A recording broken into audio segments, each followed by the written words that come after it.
"You're not coming to my birthday. My friends think you're awkward and cheap," she said while I held her gift. I said, "Got it." I returned the gift, packed my suitcase, and left. When she came home to a receipt on the table instead of me, her first text was just, "Where are you?" I, 28, male, had been with Maya, 26, for 2 years. 3 days before her birthday party, I stood in our living room holding a carefully wrapped gift, a leather journal she'd mentioned wanting for months. She looked at the box in my hands and said, "You're not coming to my birthday. My friends think you're awkward and cheap." I stood there, gift still in my hands, waiting for the punchline that never came. Her face stayed serious. She meant it. I said 2 words. "Got it." When she left for her hair appointment an hour later, I moved fast. The gift went back to the store. My suitcase came down from the closet. And on the kitchen table, I left a single piece of paper. A receipt. Not for the returned gift. For everything else. I met Maya 2 years earlier at a coffee shop near my office. She was finishing her marketing degree, working part-time at a boutique downtown, full of energy and plans for the future. I was a year into my software engineering job at a mid-sized tech company, stable income, quiet life, nothing flashy about any of it. She said she liked that I was calm, steady, different from the guys she usually dated who were all talk and no follow-through. We moved in together after 10 months. The apartment was mine originally, a 1-bedroom in a decent neighborhood that I'd been renting for 3 years. Rent was $1,800 a month. I paid $1,200. She paid $600. She said that was fair because I made more than she did. I didn't argue. I wanted her to feel comfortable. I also paid the internet, $80 a month. The electric and gas, another $70 combined. And the parking spot in the building garage, $100 a month, because her car needed covered parking more than mine did. She worked irregular retail hours, closing shifts, and weekend mornings. I worked remote most days, flexible schedule, home office setup. It made sense at the time. Her friends were a tight group from college. For women, all in creative fields, all loud and confident in a way I wasn't. Alyssa worked in graphic design. Jordan did something with influencer marketing. Claire was a photographer. Becca ran a small PR agency. I met them 2 months into dating Maya at a wine bar in the Arts District. One of those places with exposed brick and Edison bulbs where everything cost twice what it should. They were polite at first, but I could feel the judgment. I didn't dress the way they expected. I wore a button-down and jeans while they showed up in statement pieces and designer accessories. I didn't talk about the right shows or follow the right influencers. Alyssa asked me what I did for fun. I said I liked hiking and reading. She laughed and said, "That's so random." The others smiled like I'd just told a joke. Maya squeezed my hand under the table, but she didn't defend me. She never did. She just changed the subject and ordered another bottle of wine that I ended up paying for. Over time, I saw her less on weekends. She'd go to brunches and birthday dinners and club nights with them. I wasn't invited. She said it was a girl's thing, that they needed their space, that I wouldn't enjoy it anyway. I believed her. I didn't want to be the controlling boyfriend. So I stayed home, ordered takeout, worked on side projects, waited for her to come back smelling like perfume and vodka sodas. But small things started adding up. She'd mention a guy named Ryan who paid for everyone's drinks at some rooftop bar. She'd show me photos from a boat party I didn't know about, and there would be men in the background, guys whose names never came up in conversation. When I asked who they were, she'd say they were friends of friends, no big deal. I didn't push. I told myself I was being insecure. Then her birthday came up. She started planning 6 weeks out, treating it like a wedding reception. She rented a rooftop venue downtown, $2,000 for the space. She hired a DJ, another $800. She sent custom invitations to 60 people, printed on thick cardstock with gold foil lettering. She didn't ask me to help plan any of it. She didn't ask for my opinion on the venue or the music or the guest list. When I offered to chip in for the cost, she waved me off and said, "Don't worry about it. My friends are handling it." I asked if she needed help setting up the day of. She said no. I asked if there was a guest list I should know about. She said, "Just show up." So I assumed I was going. I assumed my girlfriend of 2 years would want me at her birthday party. I bought her the journal 2 weeks before the event. It was $140, leather-bound, hand-stitched in Italy, her initials embossed on the cover in gold thread. I knew it was the one she wanted because she'd shown me the website 3 times, hinting heavily each time. I wrapped it carefully in cream-colored paper with a sage green ribbon. I wrote a card, something simple about how much she meant to me. I kept it hidden in my closet behind a stack of sweaters. I planned to give it to her the morning of her birthday, before the party started. I thought she'd love it. 3 days before the party, I was working from the couch when she came out of the bedroom. It was a Tuesday afternoon. I had a meeting in 20 minutes. She looked tense, arms crossed, jaw tight. I asked if everything was okay. She said, "We need to talk." I closed my laptop and set it aside. She sat across from me on the chair, not next to me on the couch. She didn't look at me directly. She said, "About the party." I waited. She said, "I don't think you should come." The words hung in the air. I asked why. She shifted in her seat and said, "My friends think you're awkward and cheap, and honestly, I don't want to deal with it." I felt my face go hot. My throat tightened. I asked what she meant by cheap. She said, "You never want to go out. You don't buy drinks for people. You don't dress up. People notice." I said I'd offered to help pay for her party. She said, "That's not the same thing. It's about the vibe. You just don't fit with them." I asked if this was really about her friends or about her. She looked me in the eye for the first time and said, "Does it matter?" I looked at her. 2 years. Rent every month. Bills paid without asking. The journal sitting in my closet. I stood up without saying anything. I walked to the bedroom and pulled the gift down from the shelf. I walked back and set it on the coffee table in front of her. She looked at the box, then at me. I said, "Got it." She asked what I meant. I said, "I won't come to your party." She looked relieved. She said, "Thank you. I knew you'd understand." I didn't say anything else. I went back to the bedroom and closed the door. She knocked once, asked if I was mad. I said no through the door. She said she had to leave for a hair appointment, and we'd talk later when she got back. I heard her heels click across the floor. I heard the front door close. I heard her car start in the garage below. I waited 5 minutes to make sure she was really gone.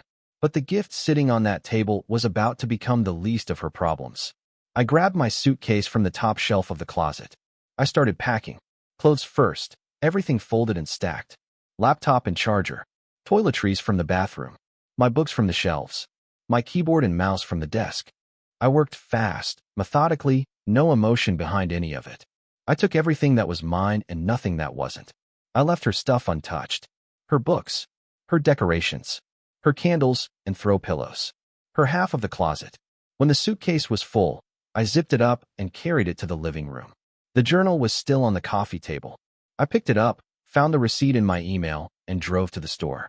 The return took 6 minutes. The clerk scanned the item, asked if anything was wrong with it. I said no, just didn't need it anymore. She processed the refund without asking more questions. $140 back on my card. Then I sat in my car in the parking lot and opened my banking app. I started pulling numbers. Over the past 2 years, I'd paid $1,200 a month in rent for 24 months. That was $28,800. She'd paid $600 a month for the same period. That was $14,400. I'd paid the full internet bill every month, $80 for 24 months, another $1,920. Utilities averaged $70 a month, always in my name, always charged to my account, another $1,680. Parking for her car, $100 a month for 24 months, another $2,400. Then there were groceries. I scrolled through my bank statements. I'd covered about 70% of our food costs because she always said she'd Venmo me later and then forgot. Weekly grocery trips averaged $120. Over 2 years, that was $12,480 total, and my share of that was roughly $8,736. I didn't count dinners out. I didn't count the vacation to Mexico where I paid for the flights. I didn't count coffee runs and Ubers and movie tickets. Just the fixed costs. The total I'd paid came to $43,536. She'd contributed $14,400. The difference was $29,136. I took a screenshot of the breakdown I'd written in my notes app. I airdropped it to my laptop. I drove to a FedEx office and printed it. 1 page, clean and simple, black text on white paper, every line item listed with dates and amounts. At the bottom, I added a note. This is what I contributed over 2 years. You called me cheap. I'm done. I drove back to the apartment. She still wasn't home. I placed the printed receipt on the center of the kitchen table where she'd see it the second she walked in. I didn't leave my new address. I didn't leave a forwarding number. I took my keys off the ring, both the apartment key and the mailbox key, and left them on the counter next to the sink. I looked around one last time. 2 years of my life in this space. I grabbed my suitcase and walked out. I pulled the door shut behind me and heard it lock. I drove to a hotel 10 minutes away, one of those extended stay places with kitchenettes. I checked in, paid for 3 nights up front, and sat on the bed. My phone was still on. I kept the ringer on. I waited. The party was supposed to start at 8. It was 6:30 when I checked in. At 7, reality was about to hit her harder than any argument ever could. Update 1. My phone buzzed at 7. A text from Maya. Where are you? I stared at it. I didn't respond. Another text came through 2 minutes later. Hello. Then another. Are you seriously ignoring me right now? I muted the notifications and ordered room service. A burger and fries. I ate slowly, watched a movie on the TV, went to bed early. I slept better than I had in months. No tossing. No waking up. Just solid, dreamless sleep. The next morning, I woke up at 8. I checked my phone. 14 missed calls. 29 text messages. Most were from Maya. A few were from her friends. Alyssa sent me a message at 11:47 p.m. saying, "You're being really immature." Jordan sent one at 12:32 a.m. saying, "Maya's freaking out. Where did you go?" I didn't reply to any of them. I made coffee in the little machine on the counter. I checked my bank account. The $140 from the journal return had posted overnight. I felt nothing looking at it. Maya's messages got more frantic as the day went on. At 9:15 a.m., she sent, "I came home and you're gone. Why is there a receipt on the table?" At 9:48 a.m., "This is insane. You can't just leave like this." At 10:22 a.m., "We need to talk about this like adults." I finally replied at 2 p.m. I said, "There's nothing to talk about. I'm out." She called immediately. I declined. She called again. I declined again. She sent a voice message. I didn't listen to it. I deleted it without playing it. She sent another text at 2:47 p.m. "You're overreacting." I didn't mean it like that. I replied, "You meant it exactly like that." She said, "Okay, fine. I'm sorry. Can we please just talk?" I said no. She said, "You can't afford to leave. The lease is in your name." That one made me smile. I replied, "I paid the next 2 months already. Rent's covered through the end of September. After that, it's your problem." There was a long pause.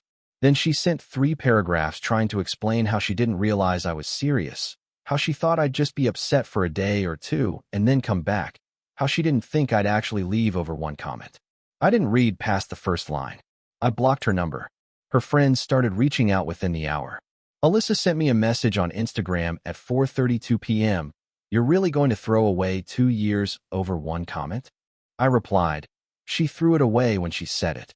I blocked her. Jordan sent me a DM 10 minutes later. "Maya's a mess. You need to come back and work this out." I said, "I don't need to do anything." I blocked her too. Claire tried a softer approach.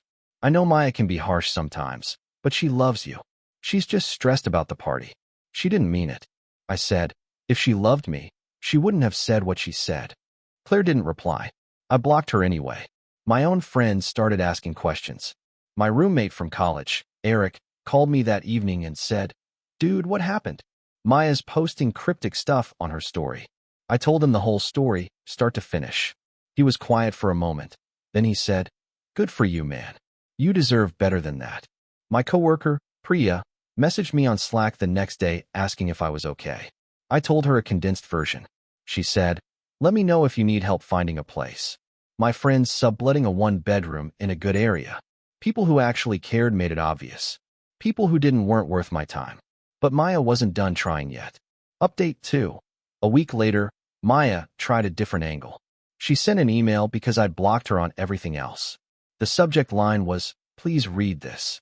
I almost deleted it without opening it, but curiosity got the better of me. She said she'd talked to her friends and realized they'd been influencing her too much. She said she didn't actually think I was cheap or awkward. She was just repeating what they said because she wanted to fit in with them. She said she missed me and wanted to fix things. She said the apartment felt empty without me. She said she'd been crying every night. She said she'd do anything to make it right. She even said she'd uninvite her friends from future events if that's what it took. I read the whole thing twice. Then I replied with one sentence. You should have thought about that before you said it. I didn't hear from her for 3 days after that. Then another email came through. This one was more desperate, less composed. She said the rent was due in 5 days, and she couldn't cover $1,800 on her own. She said the landlord had called asking where I was and when I'd be signing the new lease. She said she didn't know how to pay the utilities or the internet bill because I'd always handled those, and she didn't even know the account numbers. She said her friends weren't helping her the way she thought they would, that they'd all promised to chip in for the party, but now they were saying they didn't have the money. She asked if I could at least send her the login information for the bills so she could transfer them to her name. I forwarded the email to our landlord with a CC to Maya. I explained that I'd paid 2 months' rent in advance, August and September, and that I would not be renewing the lease when it expired on October 31st. I requested my name be removed from the lease effective November 1st. I told him Maya would be responsible for finding a new roommate or covering the full rent herself. I attached a copy of my bank transfer showing the 2 months paid in full. Then I replied directly to Maya. I told her the utilities were in my name and I'd be canceling them at the end of September. She'd need to call the providers and set up her own accounts if she wanted to keep them running. I attached a screenshot of the $29,136 breakdown again, just so she'd see it one more time in case she'd forgotten. I signed off with, "Good luck." She replied within minutes. "You're really going to leave me with nothing?" I said, "You already had nothing. You just didn't realize I was the one holding it together." She didn't reply to that. The fallout spread quickly through our mutual social circle. People started taking sides. Most of them sided with me once they heard the full story and saw the financial breakdown. A few stayed neutral, which I respected. A couple defended Maya, saying I should have communicated better, that I should have told her how I felt before just leaving. I didn't argue with them. I just stopped responding to their messages. One of her friends, someone I'd only met twice, sent me a message saying, "You're a coward for leaving like that. Real men talk things out." I replied, "Real partners don't humiliate each other 3 days before a party." She blocked me. Fine by me. Maya's party had apparently been a disaster. I heard through Eric, who heard through a mutual friend who'd been there, that she spent most of the night crying in the bathroom. Her friends tried to cover for her, telling people I'd bailed last minute because of a family emergency. But the truth came out when Jordan, probably drunk, accidentally mentioned the cheap comment to someone who knew me from work. Word spread fast. By the end of the night, half the people there knew what she'd said to me. Some of them left early. The ones who stayed gave her half-hearted congratulations and took obligatory photos. The Instagram posts from the party looked forced. Fake smiles, stiff poses, captions that were trying too hard to sound fun. No one tagged her in anything after that night. Even the photos disappeared from most people's stories within 24 hours. The perfect party she'd planned had turned into evidence of everything she'd lost. Update 3. 2 weeks after I left, Maya tried reaching out through Eric.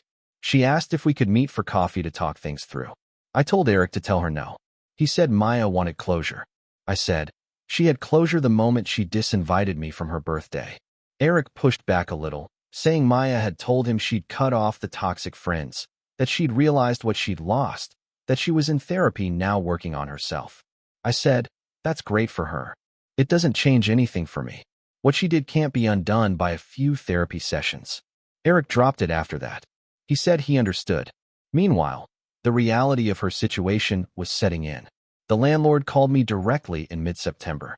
He said Maya had approached him about taking over the lease solo, but her income didn't qualify her for the full $1,800 rent. He needed proof she could afford it, or she'd need to find a co-signer or roommate. He asked if I'd consider staying on as a guarantor. I said absolutely not. I reminded him I'd given proper notice and paid through September. He sighed and said he understood. A week later, I heard through Priya, who'd run into Claire at a coffee shop, that Maya was frantically posting in roommate finder groups trying to find someone to split the apartment with. She was offering to go down to a 50-50 split on rent, $900 each, but the neighborhood was expensive and most people looking for rooms wanted something cheaper. She had 3 weeks to figure it out before the October rent was due, and I was officially off the lease. The utilities situation hit her even harder. I'd called the internet provider on September 28th, and scheduled a disconnect for September 30th. I did the same with the electric and gas companies. On October 1st, she sent me an email in all caps. The internet is off. The power company says there's no account. What did you do? I replied calmly. I told you I was canceling the utilities at the end of September. You need to call them and set up your own accounts. It takes about 15 minutes per company. She said she didn't have time for that. She was working double shifts trying to save money. I said, that's not my problem anymore. She tried a different approach. Can you at least call them and put it back in your name until I find a roommate?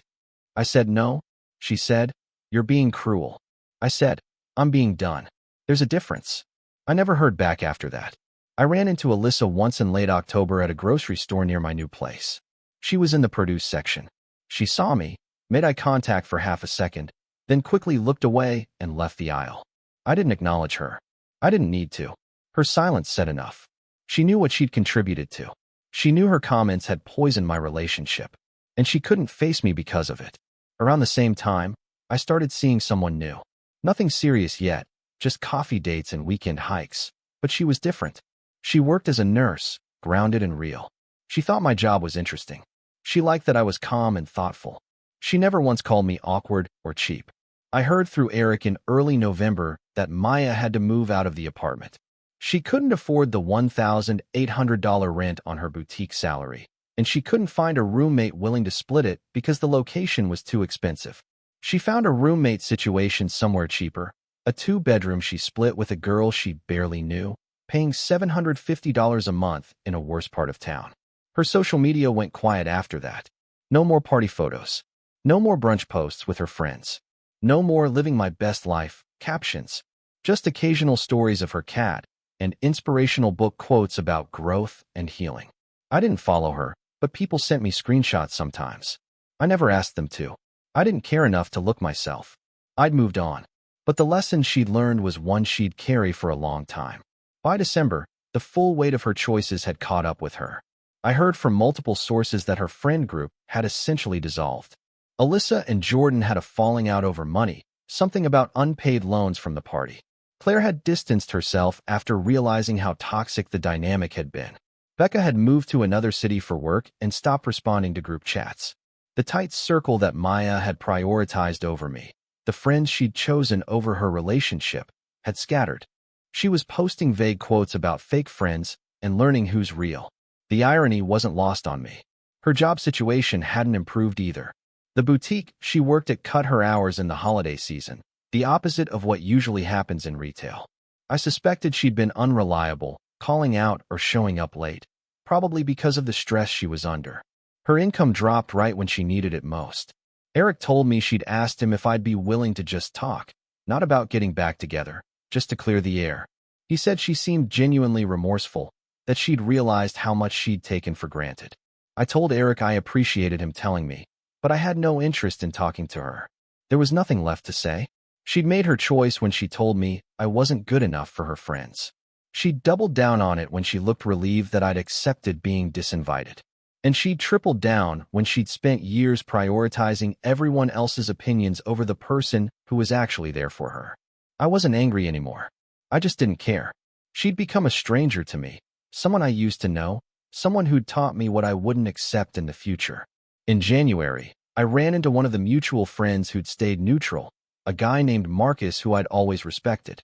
He asked how I was doing. I said I was good, better than I'd been in years.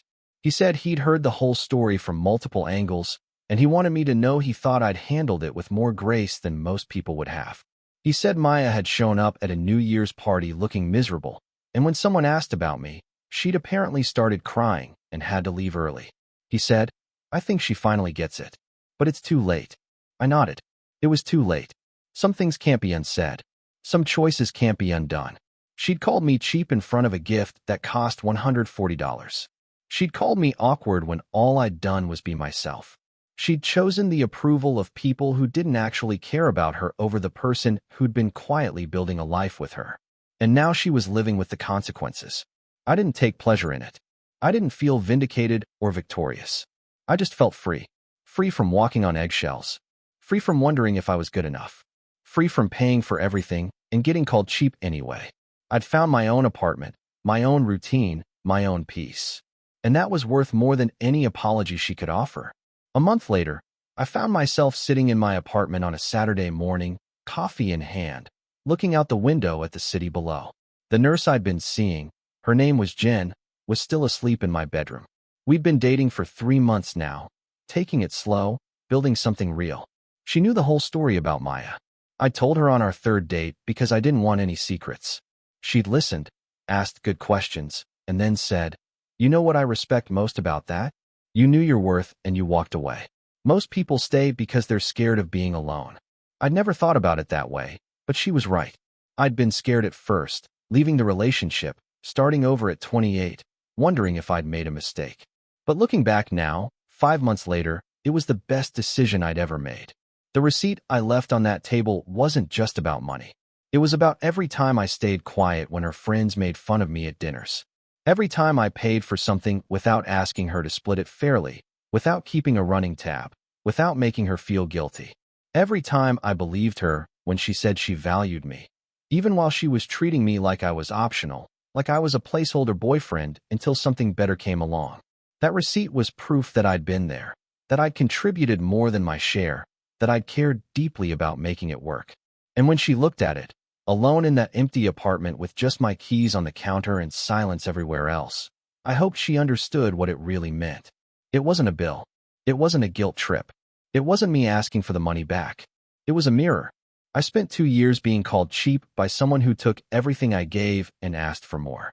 I spent 2 years being called awkward by people who never bothered to know me, who never asked about my life or my interests, who judged me for not performing the way they wanted me to.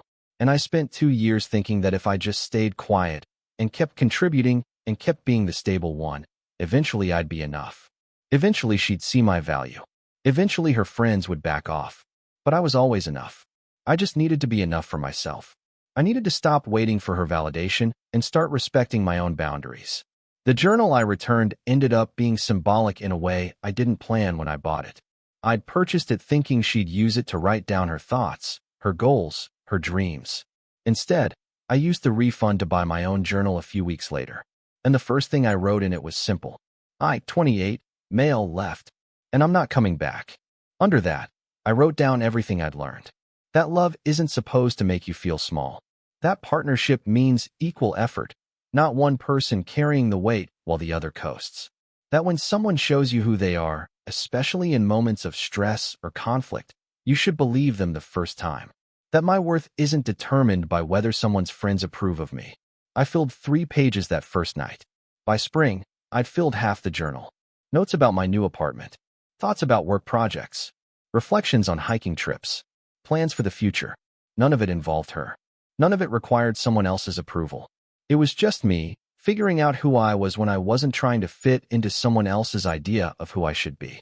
Jen walked into the living room, wrapped in one of my hoodies, hair messy from sleep. She poured herself coffee and sat next to me on the couch. She asked what I was thinking about. I told her I was just reflecting on how different my life was now compared to a year ago. She smiled and said, "Better?" I nodded. "So much better." She leaned her head on my shoulder. We sat there in comfortable silence, watching the morning unfold. My phone buzzed once. A text from Eric. "Maya asked about you again. Told her you've moved on. Hope that's okay." I typed back. "More than okay. Thanks for having my back." I set the phone down and didn't think about it again. Some chapters closed quietly. No dramatic final confrontation. No last words exchanged. Just a door that locks behind you and a life that unfolds ahead. The receipt on that table had said everything that needed to be said. I was done subsidizing someone else's life while being told I wasn't enough. I was done shrinking myself to make room for people who'd never make room for me. The only person who needed to believe I was enough was me. And now, sitting in my own space with someone who actually valued what I brought to the table, I finally did.